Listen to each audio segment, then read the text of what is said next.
E se eu te dissesse que existe um veneno espiritual, uma erva daninha que pode crescer em silêncio no meio de uma comunidade, de uma família ou de uma igreja e não contaminar só uma pessoa, mas muitas? A Bíblia tem um nome para isso, um alerta muito sério que a gente encontra em Hebreus 12, versículo 15. A raiz de amargura. O que realmente é a raiz de amargura, sabe? Quando a gente ouve a expressão raiz de amargura, é quase automático pensar em mágoa ou rancor pessoal, não é? E claro, esses sentimentos são perigosos, mas o sentido bíblico vai muito além e é mais profundo, falando sobre a nossa vida em comunidade. O autor de Hebreus, na verdade, estava fazendo uma referência a um texto bem mais antigo, lá de Deuteronômio 29.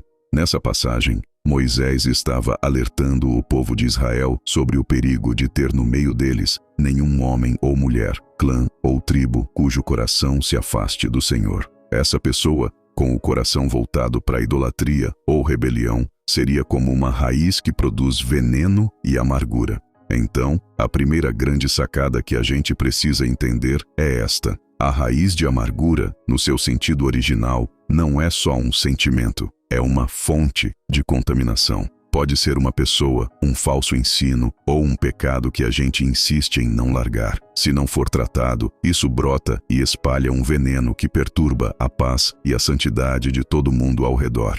Pensa num jardim. Uma planta venenosa não só ocupa o seu lugar, mas as suas raízes se espalham por debaixo da terra, roubando nutrientes e envenenando as plantas boas que estão por perto. O poder devastador da contaminação. A palavra de Deus é muito clara sobre as consequências. Hebreus 12:15 diz que essa raiz, quando brota, causa perturbação e, por meio dela, muitos sejam contaminados. Mas como essa contaminação acontece na prática? Ela aparece de formas bem destrutivas. Por exemplo, um ensino falso sobre a graça de Deus pode levar as pessoas a acharem que podem pecar à vontade, tratando a salvação como uma garantia sem a necessidade de uma vida santa.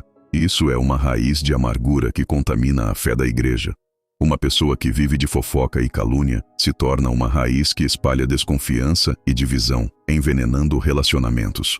A rebeldia silenciosa contra a liderança ou o cinismo, que tira sarro da fé dos outros, são raízes que brotam e contaminam o corpo de Cristo, fazendo com que muitos se afastem da graça de Deus. O resultado? Uma comunidade espiritualmente doente. Onde deveria existir amor, cresce a suspeita. Onde deveria haver encorajamento, surgem as críticas. E aí sim, como consequência, os corações se enchem de sentimentos de amargura, mágoa e ressentimento. A alegria da comunhão some e a presença de Deus parece distante. A contaminação é real e o estrago é enorme. O antídoto bíblico em 2 etapas. Mas a mesma Bíblia que nos alerta sobre o veneno também nos entrega o antídoto. E não é nenhuma fórmula mágica, mas uma atitude ativa de cuidado e construção. O primeiro passo é o pondel. Cuidado uns com os outros. O próprio texto de Hebreus diz: cuidem para que ninguém fique afastado da graça de Deus. Isso é uma responsabilidade de todos nós.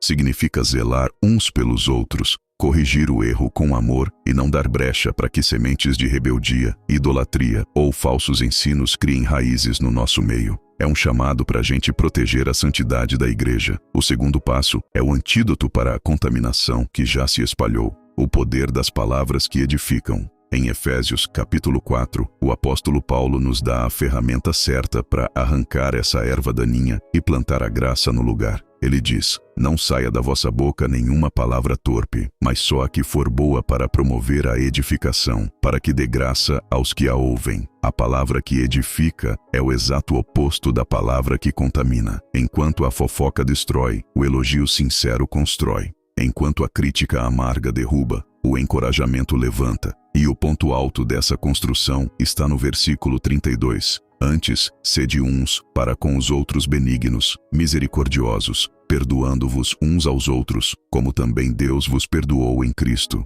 O perdão é a sua decisão de não deixar que o veneno de uma raiz contamine o seu próprio coração. É o ato de arrancar a amargura pessoal antes que ela mesma se transforme numa nova raiz. Conclusão e chamada para a ação. Olha, a luta contra a raiz de amargura acontece em 2 frentes. um cuidado coletivo para proteger a igreja e um compromisso pessoal de usar nossas palavras para curar e construir.